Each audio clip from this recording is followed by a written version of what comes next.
मैंने पापा से कहा कि हाँ पापा, जीएसटी इंस्पेक्टर में, मैंने एक्साइज इंस्पेक्टर में हो गया सिलेक्शन। तो फिर मम्मी की पापा ने आंखों क्या में थोड़े से बोला? आंखों, हाँ, पापा ने कहा बहुत अच्छे है तुम्हारी। मम्मी की आंखों में सब थोड़ी सी, मम्मी भावुक हो जाती जल्दी। अच्छा। और मम्मी मतलब, क्योंकि सर तैयारी मैं अकेला नहीं कर रहा था, मेरे साथ समझ लीजिए मेरा पूरा परिवार देखा है 3 साल से सर।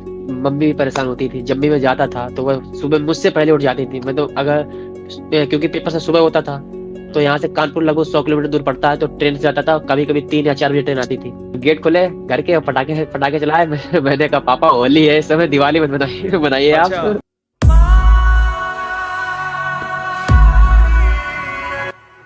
जय हिंद सभी स्टूडेंट्स को। तो आज हमारे साथ हैं देवराज द्विवेदी, जिन्होंने सीजीएल 2024 में धमाल कर दिया है। तो भाई सबसे पहले तो आपको बहुत बहुत बधाई। और कौन सी पोस्ट आपको मिली है और कहाँ से आप हैं, एक बार सभी हमारे जितने भी बच्चे हैं सभी को बताएं अपने बारे में। तो सबसे पहले तो मैं आपको धन्यवाद करना चाहूंगा। मुझे एक्साइज इंस्पेक्टर की पोस्ट मिली है। ऑल इंडिया रैंक मेरी 1106 आई है।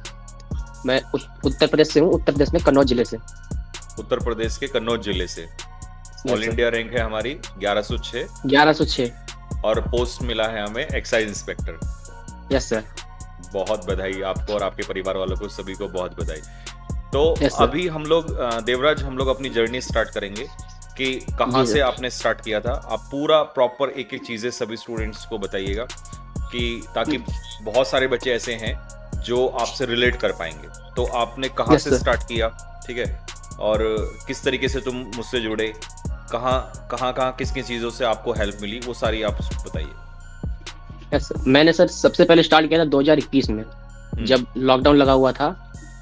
तो अच्छा। लॉकडाउन के हटने के बाद मेरा एक दोस्त था, तो उसने मुझसे बोला कि तुमको हाइट वाइट तुम्हारी सही है, तो तुमको एयरफोर्स की तैयारी करनी चाहिए। ओके। तो मेरा कोई इसमें आने का मन नहीं था, कॉम्पिटिटिव कंपटीशन में आने का मन नहीं था, पर उसने जबरदस्ती मुझसे एयरफोर्स का फॉर्म डलवाया। और उसने मुझे कैडेट अकादमी के बारे में बताया था, आपके बारे में बताया उसने मुझे। तो उसी दिन से मैंने शुरू कर दिया था। और फिर मैं एयरफोर्स में मैंने फॉर्म डाला, और फिर आपसे, आपके प्लेटफॉर्म से मैं पढ़ना स्टार्ट कर दिया, आपसे, रॉबिन सर से और रोशन सर से, और जीएस में। तो वहाँ से पढ़ना शुरू किया। 3-4 महीने मैंने पढ़ने के बाद एयरफोर्स का एग्जाम दिया, और सर मेरा एयरफोर्स का एग्जाम निकल गया था। और उसके बाद एयरफोर्स के एग्जाम में फिजिकल मेरा जो था, वो फिजिकल नहीं हो पाया। तो फिजिकल नहीं हो पाने की वजह से एक डेढ़ महीने मैंने पढ़ाई थोड़ी बंद रखी। मीन्स थोड़ा सा 2021 में डिमोट। आप, ये 2021 में आप मुझसे जुड़े थे। जी सर। और उस समय आपका एयरफोर्स का एग्जाम निकल गया था, लेकिन जी सर। फेज 2 नहीं लेकिन हो पाया फिजिकल नहीं था। हो पाया था। जी सर, फेस 2 नहीं हो पाया था। और तो उसमें थोड़ा डिमोटिवेट रहा, मोटिवेशन कमी आ गई सर थोड़ी सी, क्योंकि सबको लग रहा था हो जाएगा, हुआ नहीं। तो फिर उसके बाद मैंने सर आपकी जो क्लासेस थी वोकैब वाली इंग्लिश के लिए, वो देखना, और फिर मैं एफ कैट के लिए लग गया, क्योंकि तब मेरी बीएससी हो चुकी थी, ग्रेजुएशन कर ली थी मैंने, तो मैं एफ कैट के लिए लग गया। और फिर मैंने वही आपकी जो क्लासेस थी, ग्रामर वाली क्लासेस, उन्होंने मेरी सर बहुत हेल्प की, क्योंकि वो बिल्कुल पॉइंट टू पॉइंट था। मतलब उसमें बिल्कुल इतना कंटेंट था जिसकी वजह से मुझे कहीं और पढ़ने की जरूरत नहीं पड़ी। और जो आपकी वोकैब वाली क्लास चलती थी सर, वो मैं कह सकता हूँ सर कि वो वोकैब करने के बाद, मतलब तब से मैंने दोबारा वोकैब कभी पढ़ी नहीं। अच्छा, और तब सर से मैंने बिल्कुल लगातार। सारे, जैसे सर भाई जो आपने पढ़ाया था वही पढ़ के मैं उसको लिख के उसी को रिवाइज करता रहता था। और उसके बाद दोबारा, और जो आपने ग्रामर पढ़ाई थी वही मैंने पढ़ ली थी। उसके बाद मैंने दोबारा पढ़ने की जरूरत भी नहीं पड़ी मुझे कभी, क्योंकि क्वेश्चन जो भी थे सारे बन जाते थे। तो फिर मैंने एफ कैट की तैयारी स्टार्ट की। तो एफ कैट में तैयारी स्टार्ट की, और मेरा एफ कैट में भी फर्स्ट अटेम्प्ट में ही हो गया था। मेरे मार्क्स आए थे 205 आउट ऑफ 300। और फिर उसके बाद मुझे एसएसबी के लिए जो एएफएसबी बोर्ड मिला था, वो मिला था कर्नाटक का। तो वो ज़्यादा दूर था, इसलिए मैं 2022 में, ये 2022 की बात है, तो वो ज़्यादा दूर होने की वजह से फिर मैं वहाँ गया नहीं। सितंबर मेरा एसएसबी होना था, तो मैं वहाँ गया नहीं, क्योंकि उस तैयारी भी नहीं थी उसकी ज़्यादा, और मतलब हमारा बैकग्राउंड भी इतना अच्छा है नहीं। हाँ, एसएसबी आपने क्विट कर दिया। हिंदी मीडियम वाला बैकग्राउंड है। तो फिर मैंने एसएसबी क्विट कर दिया। उसके बाद फिर मैंने स्कूल ज्वाइन कर लिया सर। मैंने सोचा अब स्कूल में पढ़ाएंगे, तो फिर सर कुछ महीने स्कूल पढ़ाया। फिर कुछ अंदर से लगा, या आपके बीच में वीडियो देख लेता था मोटिवेशन वाली। कौन सा सब्जेक्ट पढ़ाता है? सर मैं साइंस पढ़ाता था। अच्छा। जी सर। तो फिर मैंने सोचा कि आपकी मैं मोटिवेशनल वीडियो देख लेता था। तो फिर मैंने देख के सोचा कि ऐसे क्यों कुछ नहीं करना चाहिए, क्योंकि मैंने 2 अटेम्प्ट दिया था और दोनों में मेरा हो गया। तो मैंने सोचा कि ऐसे छोड़ने से अच्छा है एक बार और अच्छे से प्रैक्टिस करते हैं। तो फिर मैंने धीरे धीरे करके मैंने एसएससी के बारे में जाना। ओके। तो सबसे पहले मैंने एसएससी एमटीएस का एग्जाम दिया था। अच्छा, कौन से तो सन में उसमें दिया ये? 2023 में? सर ये 2022 में ही दिया था। 2022 दिसंबर साइड में एग्जाम था। इतना मतलब क्लियरली याद नहीं है, बस 2022 में था। तो टीयर 1 मेरा निकल गया था। मेरे मार्क्स 85 के आसपास थे, 85 पॉइंट कुछ मार्क्स थे, लेकिन कट ऑफ थोड़ी ज्यादा जाने की वजह से उसमें मेरा नहीं हो पाया था। फिर एमटीएस के बाद मतलब एक जर्नी से स्टार्ट हो गई। तो अब एसएससी में क्या होता है सर, थोड़े मैथ हाई लेवल की पूछी जाती है और इंग्लिश भी हाई लेवल रहता है। तो इंग्लिश का लेवल तो सर मैंने आपसे जो पढ़ा उससे मैंने इतना अच्छा कर लिया था कि इंग्लिश में मैं आउट ऑफ आउट करके आता था। और सर जो सीजीएल टीयर 2 मैंने दिया है उसमें मेरे सर आप मानेंगे नहीं 45 में से 44 क्वेश्चन सही है। अच्छा, एक क्वेश्चन गलत हुआ है? हाँ एक क्वेश्चन गलत है सर, वो भी मतलब मैं गलत लगा दिया गलती से, वो भी मुझे आता था अच्छी तरीके से, वो गलत मैंने लगा दिया। तो आउट ऑफ आउट मेरा हो सकता था। और आप बिलीव नहीं करेंगे सर, टीयर 2 के लगभग 3 महीने पहले से मैंने इंग्लिश की ना बुक उठा के देखी ना बुक उठा के देखी, क्योंकि मैं स्कूल में जाता था तो 2-2:30 बजे स्कूल से आ पाता था, टाइम नहीं मिलता था। तो उसके बाद फिर मैं जो स्कूल से 2:30 बजे आने के बाद जितना टाइम मिलता था 5-6 घंटे रात में, तो मैं वो पूरा मॉक में लगाता था और थोड़ा सा मैथ और इंग्लिश में टाइमिंग देता था। उसके बाद मैंने इंग्लिश में मतलब एक सेकंड में रोकूंगा। ये तो सभी स्टूडेंट्स के लिए एक बहुत बड़ा मोटिवेशन है कि बच्चों को दिन भर बहुत सारे बच्चे होते हैं जिनको सिर्फ पढ़ाई करने का काम होता है और वो भी कहते हैं कि हमारे पास टाइम नहीं है, लेकिन आपने तो पहले पढ़ाया है दिन में, फिर उसके बाद आपने तैयारी की है। मतलब बहुत बड़ी बात है ये, अपने आप को टाइम देना। तो जब तैयारी कर रहा था तो रात में लगभग 10-12-11 से बज जाते थे। मतलब ऐसा ज्यादा रात भर नहीं पढ़ता था, क्योंकि फिर सुबह जाना भी पड़ता था, सुबह जल्दी उठ के। तो 10-11 बजे तक मैं पढ़ता था। उसके बाद और फिर सर उसके बाद मैंने 2023 में 2022 में सीपीओ का फॉर्म डाला था। 2022 में ही सीपीओ का पेपर हुआ तो मैंने सीपीओ डाला और सीपीओ मेरा फर्स्ट अटेम्प्ट में ही निकल गया था। अच्छा, मेरे उसमें 156 यस सर, उसमें भी सर मेरे इंग्लिश में 50 में से 48 क्वेश्चन सही थे। फिर 2023 में सर मैंने सीपीओ को दोबारा डाला। मैंने फिर सोच लिया था कि इस बार तो कुछ करना ही है, क्योंकि फिर मैं एलिजिबल भी हो गया था सीजीएल के लिए। तो फिर मैंने सोच लिया था कि इस बार तो कुछ करना ही है। फिर 2023 में मैंने सीपीओ का फॉर्म डाला और बिल्कुल सीरियसली लग गया। जो आपके जो इंग्लिश वाले नोट्स है वो रखे हुए थे, उन्हीं को देखते देखते और फिर यूट्यूब से थोड़ा सा मैथ के लिए अलग किया और रीजनिंग के लिए तो मुझे कभी कुछ पढ़ना ही नहीं पड़ा। रॉबिन तोमर सर ने जो 12 क्लासेस में पढ़ा दिया उसके बाद मुझे कभी पढ़ना ही नहीं पड़ा, तो वो पढ़ लिया। उसके बाद फिर मैं सीपीओ के लिए लग गया अच्छी तरीके से और सीपीओ की तैयारी करते करते फिर मैंने सीपीओ का पेपर दिया। उसमें मेरे 164 मार्क आ गए थे प्री में। यस सर, प्री में। और उसके बाद सीएचएल का पेपर हुआ। सीएचएल में मेरे आए थे 175 सीएचएल में 175। और उसके बाद मैंने सीजीएल का दिया, उसमें भी मेरे 166 मार्क आ गए थे। फिर उसके बाद मैं सीपीओ का फिजिकल हुआ। फिर मैंने सीएचएल दिया, इस साल का टीयर 2 था तो उसमें मेरे भी मार्क, उसमें भी मेरे सर इंग्लिश में 39 क्वेश्चन सही हो गए थे, 40 में से 39 सही हो गए थे। और उसमें 312, लेकिन ओवरऑल जीएस में कम हो गया था मार्क, तो 312 नंबर मिले थे, जिसकी वजह से सीएचएल में मेरा नहीं हुआ। लेकिन फिर सीजीएल में मैंने सोच लिया था कि इसमें तो अब कुछ भी कैसे भी करके लाना ही है, आउट ऑफ आउट लेके आना है। इस बार 2024 के सीजीएल के प्री में कितने मार्क्स थे आपके टोटल ओवरऑल? सर 166। 166। इंग्लिश में कितना था? इंग्लिश में सर मेरा आउट ऑफ आउट था, 50 आउट ऑफ 50 था। यस सर, 50 आउट ऑफ 50 था। मैथ में मेरा थोड़ा कम हो गया था क्योंकि उससे मैथ के कुछ क्वेश्चन इधर उधर हो गए। ओके। और मेंस में आपका जिसकी वजह से थोड़ा कम हो गया। और मेंस में आपका इंग्लिश में सिर्फ एक ही क्वेश्चन गलत हुआ? यस सर, सिर्फ एक क्वेश्चन गलत हुआ और जो मैथ में भी गलत हुआ वो सब थोड़ा मिस कैलकुलेशन की वजह से ही जल्दी में मैंने कर दिया। तो और मेंस में मेरा राइस स्कोर 328 मार्क्स था और कंप्यूटर में 38 बने थे।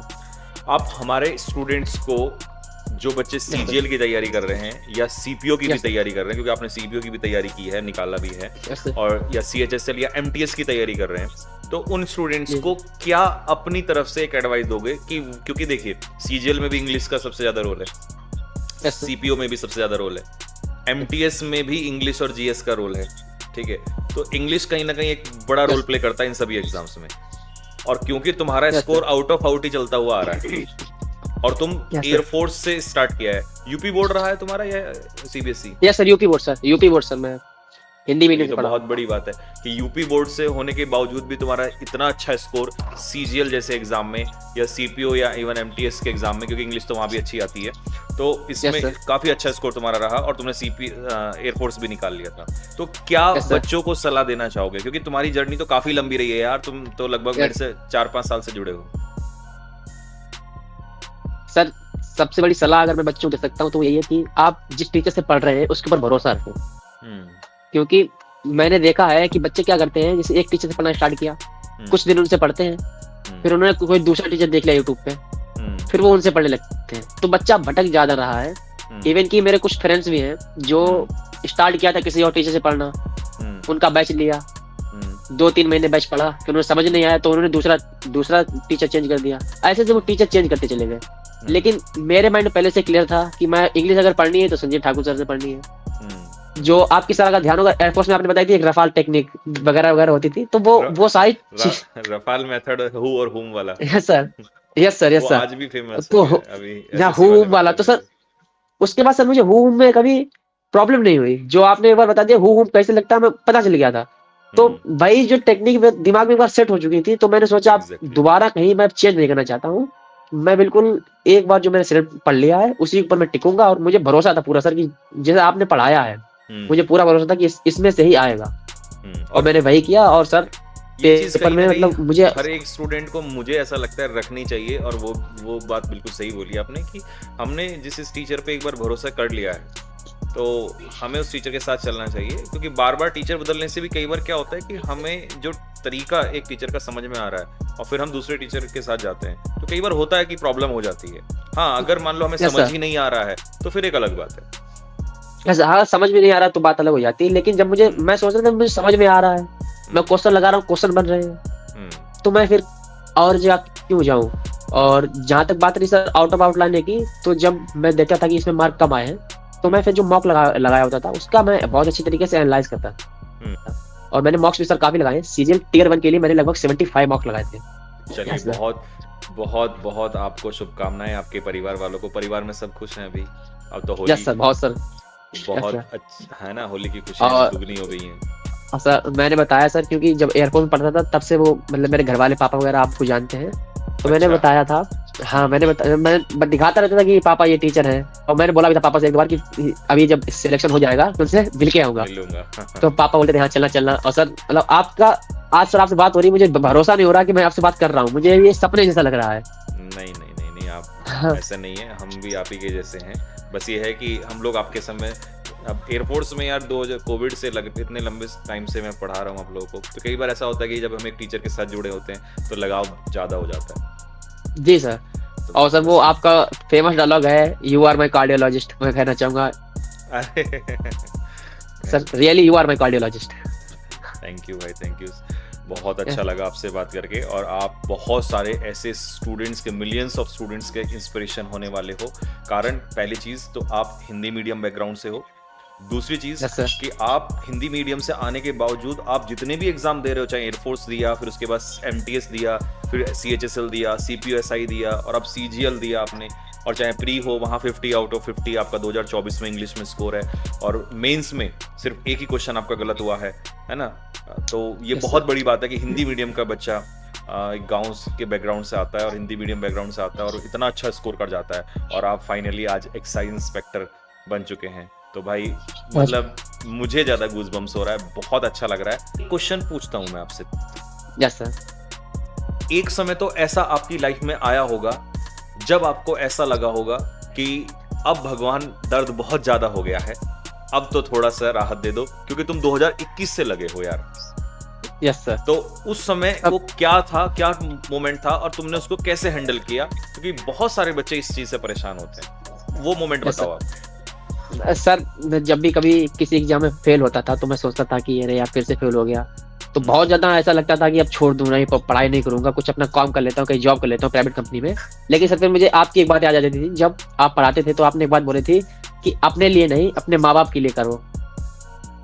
तो मैं जब भी ऐसा फील करता था कि अरे मैं अब मुझसे नहीं होगा, तो मैं सच में सोचता था कि अरे नहीं, मेरे माँ बाप को मुझे भरोसा है सर, बाकी सच में मुझ पर भरोसा है उन लोगों का।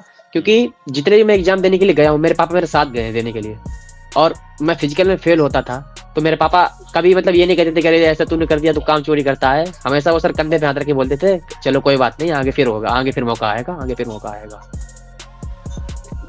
इवन 2024 में भी मैं जब यस सर रिलेट कर पा रहा हूं, 2024 में SSC CPO में सर फिजिकल मेरा हुआ था, तो मैं रनिंग में तो हो गया था मेरा, 6:30 में रनिंग निकाली होती तो मैंने वो 6 मिनट में निकाली थी।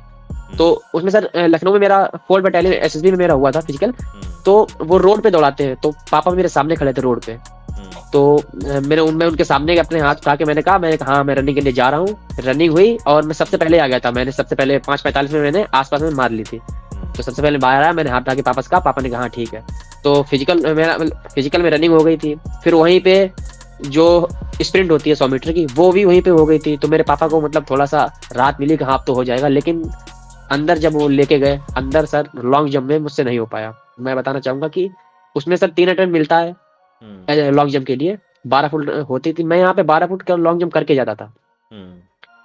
तो वहां पे मुझे 3 अटेम्प्ट की जगह 2 अटेम्प्ट मिला, जिसकी वजह से मतलब उन्होंने किसी भी रीजन से मुझे 2 अटेम्प्ट दिया। 3rd अटेम्प्ट मुझे कूदने नहीं दिया। और जो मैंने 2 अटेम्प्ट कूदा उसमें भी सर मेरा मतलब फाउल हो गया या कुछ भी, और मैंने नहीं देख पाया। तो उसकी वजह से मैं लॉन्ग जंप में रह गया था।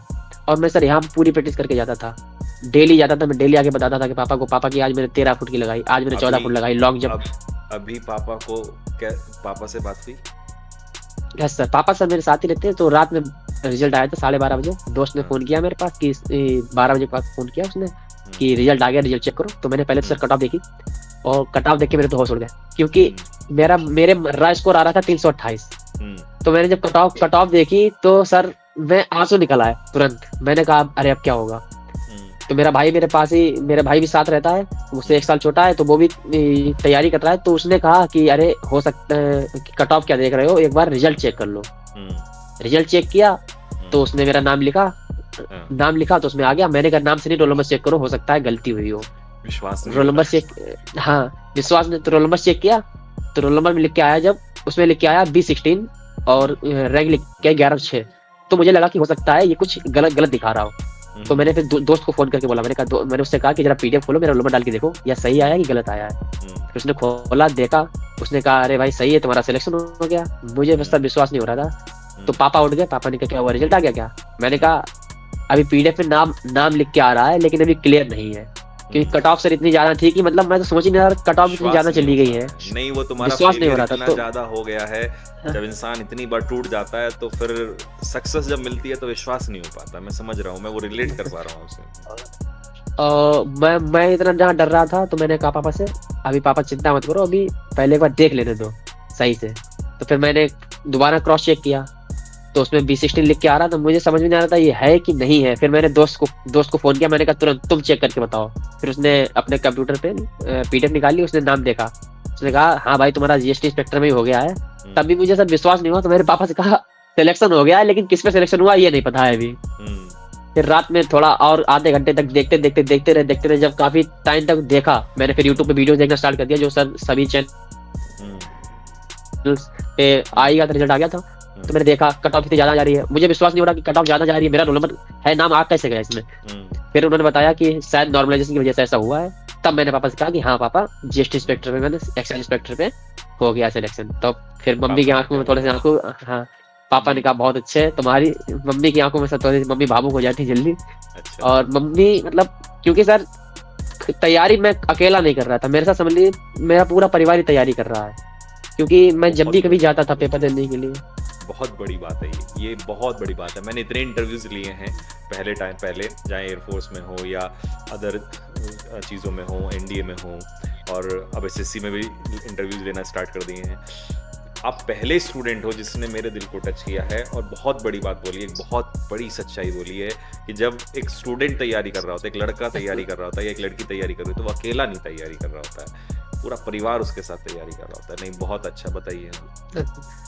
क्योंकि सर मैंने देखा है 3 साल से सर मम्मी भी परेशान होती थी। जब भी मैं जाता था तो वह सुबह मुझसे पहले उठ जाती थी। मैं तो अगर क्योंकि पेपर से सुबह होता था, तो यहाँ से कानपुर लगभग 100 किलोमीटर दूर पड़ता है, तो ट्रेन से जाता था। कभी कभी 3 या 4 बजे ट्रेन आती थी।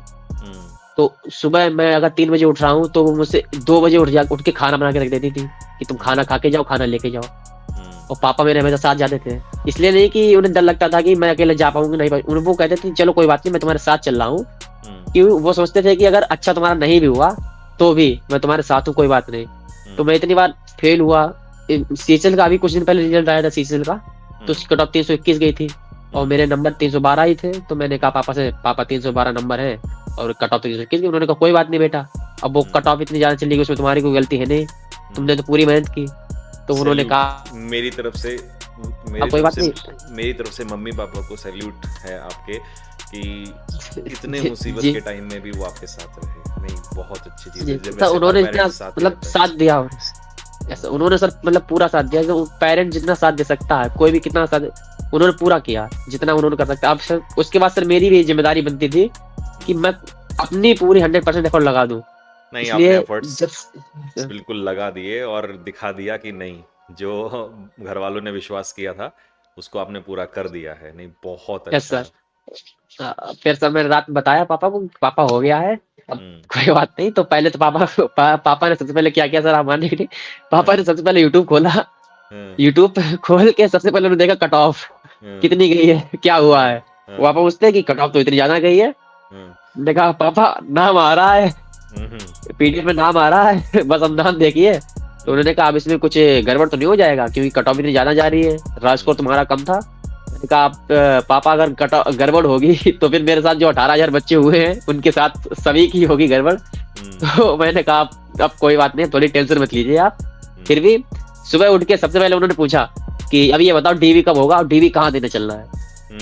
और उन्होंने कहा कि अब तुम्हें साइकिल चलानी पड़ेगी, तो साइकिल की व्यवस्था कर देता हूँ मैं, क्योंकि अब तो साइकिल तो कोई चलती नहीं है, जहाँ जाना हो तो बाइक से चले जाते हैं। तो उन्होंने कहा कि अब तुम्हें तो वहाँ साइकिल ही करनी होगी 8 किलोमीटर। तो उन्होंने कहा साइकिल में व्यवस्था कर देता हूँ। और सर मैं तो यूट्यूब पे कम ही वीडियो देखता था, क्योंकि मैं स्कूल काम में ज्यादा बिजी रहता हूँ। मेरे पापा और मेरी पापा और मेरी मम्मी जैसे फ्री टाइम होता है तो वो देख लेती थी कि आज आ सकता है सीजीएल का रिजल्ट। फिर वो पूछते थे मुझसे कि आज रिजल्ट आएगा क्या। तो शाम टाइम हो रहा था, तो मैंने पापा ने मुझसे पूछा रिजल्ट आएगा क्या। तो मैंने कहा आज नहीं आएगा, आज एमटीएस का रिजल्ट आ चुका है, आज नहीं आएगा। तो उन्होंने कहा अच्छा चलो। उन्होंने कहा, मैंने कहा कि सर होली, अब तो होली भी आ गई, तो मैंने सोचा कि अब शायद परसों होली के बाद आएगा। मैंने कहा पापा साहब होली के बाद रिजल्ट आएगा, होली करते हैं आराम से। उन्होंने कहा ठीक है। और लेटे, और रात में 12 बजे फोन आ गया कि रिजल्ट आ गया है। फिर उन्होंने देखा, तो बस फिर खुशी खुशी पापा ने रात में फिर शटर खोला, मतलब गेट खोले घर के, और पटाखे चलाए। मैंने कहा पापा होली है इस समय, दिवाली मत बनाइए अच्छा, आप। आपके पापा ने सिलेक्शन जैसे ही पता चला तो पटाखे छुटाए उसके बाद। यस सर, अरे पापा ने और मेरे भाई ने पटाखे छुटाए। मैंने कहा अभी होली है पापा, होली पे होली नहीं, रहने दीजिए, दिवाली। उनके बेटे ने उनका सीना गर्व से चौड़ा कर दिया, तो एक बाप को और क्या चाहिए भाई। बहुत बढ़िया, सैल्यूट है यार आपको यार। सच में मैं बस यही कह सकता हूँ कि यार मतलब I am really proud of you. मतलब मुझे बहुत अच्छा लग रहा है कि मैंने एक ऐसे होनहार को पढ़ाया, और मतलब मेरे पास भी वर्ड्स नहीं है बहुत ज्यादा कहने के लिए। You really have done it. तो मुझे भी सर लगता है कि सच में अगर आपसे टीचर ना मिले होते मुझे, तो पता नहीं सर मैं कहाँ क्या कर रहा होता। क्योंकि अगर उस टाइम से अगर मैंने आपसे ना पढ़ा होता तो सर पता नहीं कहाँ कर रहा होता। क्योंकि आपको मालूम है सर, यूट्यूब पे तो वो इतने सारे सोर्सेस हो चुके हैं कि समझ में नहीं आता कहाँ पे क्या सही है पढ़ना और क्या गलत है पढ़ना। तो ये तो सर मैं कहता हूँ कि मैं बहुत लकी था कि मैं स्टार्टिंग में ही मुझे आपसे टीचर का सहारा मिल गया, जिसकी वजह से मैं सारे चलते चलते आगे आ गया। नहीं यार, आप लोगों की मेहनत होती है, हम लोग तो बस आपके साथ पीछे हमेशा कंधे से कंधा मिला के खड़े होते हैं। बहुत अच्छा लगा यार आपसे बात करके। तो बहुत जल्दी आपसे मिलेंगे भी, ठीक है। धन्यवाद सर, बहुत बहुत सर आपका। बस अब होली पे दिवाली मनाओ, और बहुत अच्छा लग रहा है, मतलब बहुत अच्छा मुझे लगा आपसे बात करके। मुझे तो अभी भी सर भरोसा नहीं हो रहा है कि सच में मैं नहीं, और हाँ, हो रहा है। और कोशिश करना अगर हो सके तो मम्मी पापा को लेके आना। यस सर, मैं सर 100% पापा को जरूर लेके आऊंगा मैं साथ में। मम्मी का मुझे नहीं पता। यस सर, हाँ, ये सर डेट बताएंगे, ठीक है भाई। Thank you so much. Yes sir, thank you so much sir. God bless you. Yes.